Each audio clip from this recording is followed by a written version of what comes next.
Hey guys, welcome. I'm Sean. Most of the topics I cover here on Dark Vandalia are relatively close to me. I do live right in the heart of Appalachia. This one hits a little closer to home than most, though. Today we discuss the Kanawha Sniper.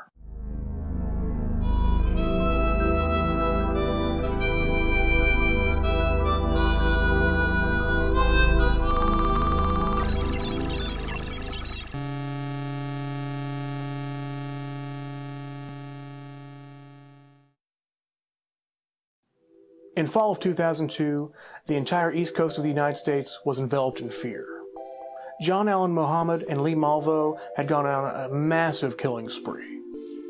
What would go on to become known as the DC sniper attacks, the duo would wound 3 and kill 10 in DC, Virginia, and Maryland. The terrifying part about their rampage was their choice of victims. 13 years old to 72, age wasn't even a factor.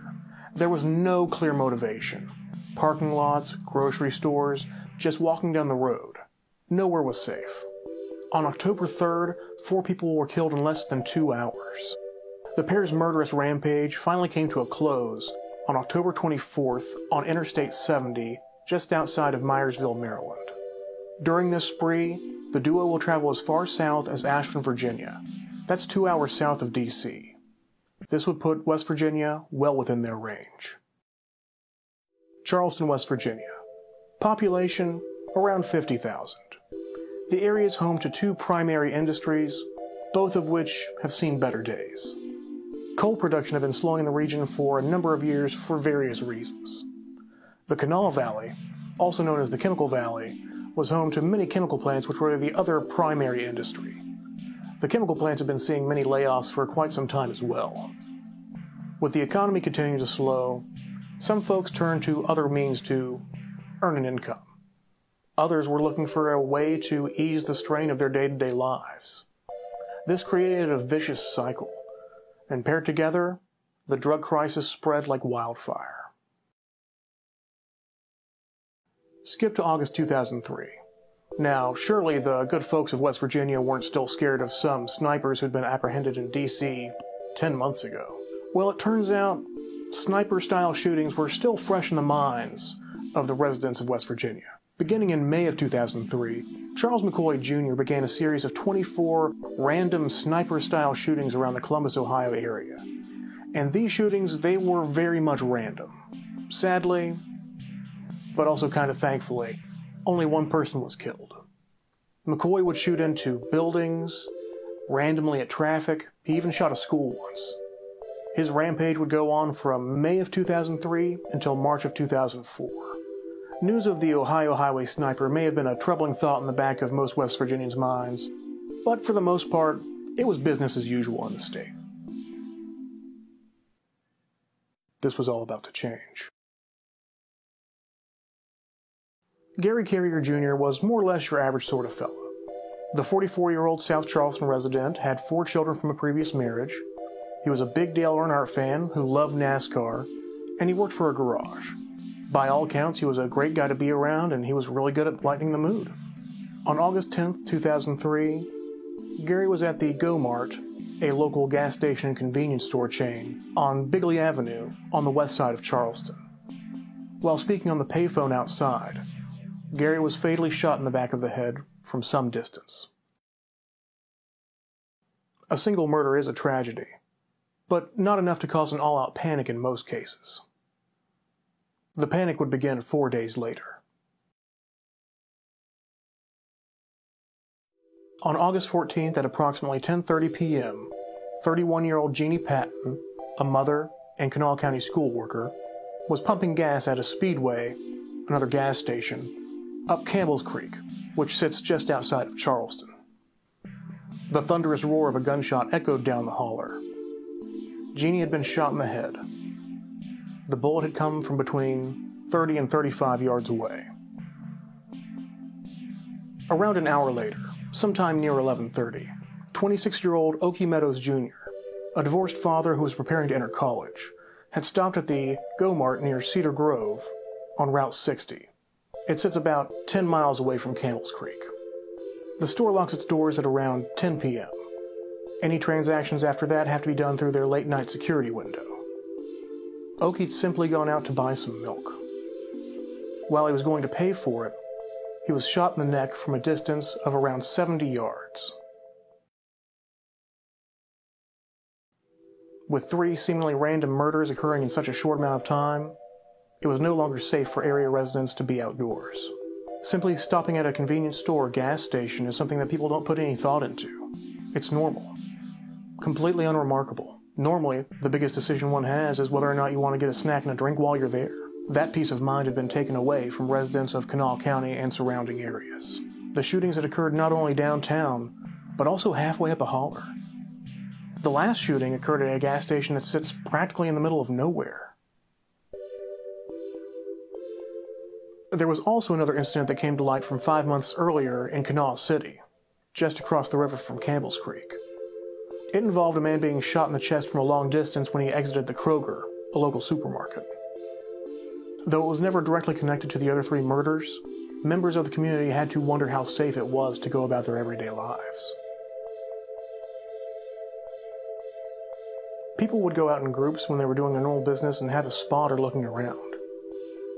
Now, this shooter was labeled as a sniper, so little good that would do. If this person had legitimate training or was just a skilled shot, he could be practically anywhere and shooting from any unknown distance. Things were tense for quite some time, but days would turn to months. Months would turn to years. And slowly, with no additional sniper attacks to speak of, the memory began to fade. Things returned to normal. The case would remain unsolved for over 8 years.